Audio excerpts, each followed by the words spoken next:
तो कैसे हैं आप सब। उम्मीद करता हूँ आप सब बहुत अच्छे होंगे और फिर से स्वागत करता हूँ आपका मेरे YouTube चैनल बियॉन्ड इन्फॉर्मेशन पर। तो दोस्तों, आज मैं जिस कंपनी के बारे में आपको बताने वाला हूँ वो कंपनी वर्ल्ड की लार्जेस्ट टेक्नोलॉजी कंपनी है रिवेन्यू जनरेशन के मामले में। और इतना ही नहीं, बल्कि ये कंपनी मार्केट कैपिटलाइजेशन के हिसाब से भी वर्ल्ड की बिगेस्ट कंपनी है। तो अब तक शायद आप लोगों को पता चल गया होगा कि मैं किसी और की नहीं बल्कि एप्पल कंपनी के बारे में बात करने वाला हूँ। तो चलिए जानते हैं एप्पल और इसकी मज़ेदार हिस्ट्री के बारे में।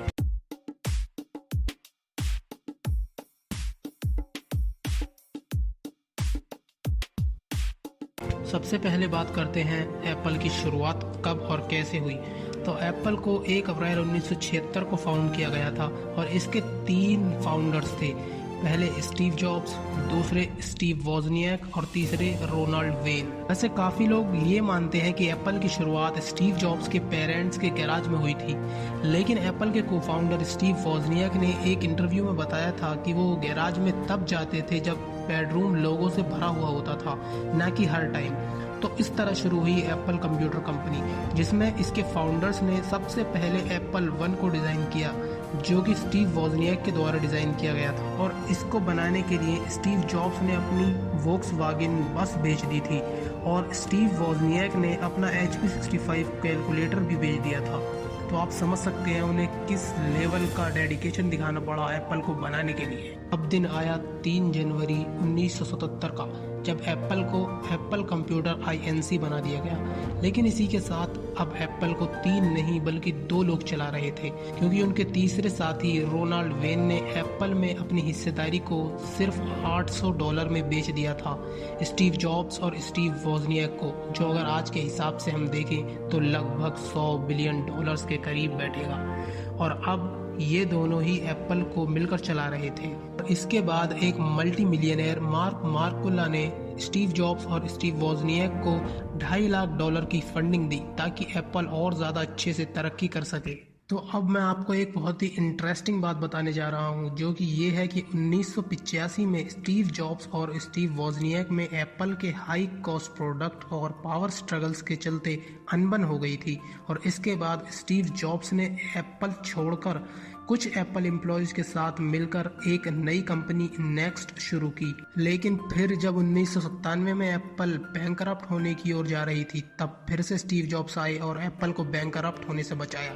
उन्होंने आते ही एप्पल में नई चीज़ें इंट्रोड्यूस की, जैसी iMac, iPod, iPhone और iPad, और थिंक डिफरेंट नाम से एक बेहद यादगार एडवर्टाइजमेंट लॉन्च किया। और इसी के साथ उन्होंने एप्पल रिटेल स्टोर की चेन भी खोली। इसी के साथ उन्होंने बहुत सी कंपनियां भी एक्वायर की ताकि एप्पल अच्छे तरीके से एक्सपेंड कर पाए। और इन सब के चलते स्टीव जॉब्स अपनी पहली ईयर में एप्पल को 309 मिलियन से ज़्यादा का प्रॉफिट करवा गई। फिर 2001 में एप्पल ने नया modern operating system Mac OS X launch किया। और इसी साल कंपनी ने अपने पहले 2 रिटेल लोकेशन भी ओपन किए, जो कि कैलिफोर्निया और वर्जीनिया में थे, और ये बहुत बड़े हिट रहे। और 2001 में ही एप्पल ने iPod लॉन्च किया, जिसने पहले 6 महीने के अंदर अंदर इसमें 100 मिलियन से ज़्यादा यूनिट सोल्ड कर दी थी।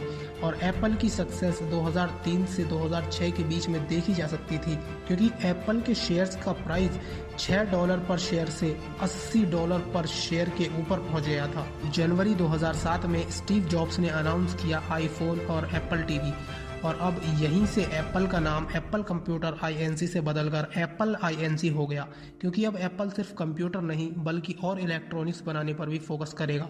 और आईफोन अनाउंस होते ही इसके 2,70,000 यूनिट्स सोल्ड हो गए, और ये फ़ोन आते ही इंडस्ट्री में एक गेम चेंजर बन गया। अब साल 2008 में स्टीव जॉब्स ने ऐप स्टोर लॉन्च किया, जहां पर आप थर्ड पार्टी एप्लीकेशन डाउनलोड कर सकते थे।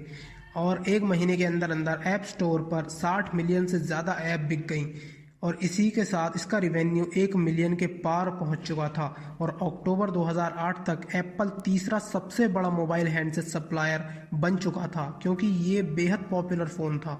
और फिर 24 अगस्त 2011 को स्टीव जॉब्स ने रिज़ाइन कर दिया, क्योंकि उनकी मेडिकल कंडीशन काफ़ी ख़राब हो चुकी थी। और इसके बाद नए CEO बने टिम कुक।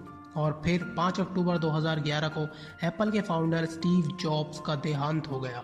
और 2011 और 12 में एप्पल ने आईफोन 4 और आईफोन 5 लॉन्च किया और इसी के साथ एप्पल ने अपना सबसे बड़ा लॉन्च किया जिसमें लगभग 2 मिलियन से ऊपर प्री ऑर्डर्स हुए थे आईफोन के।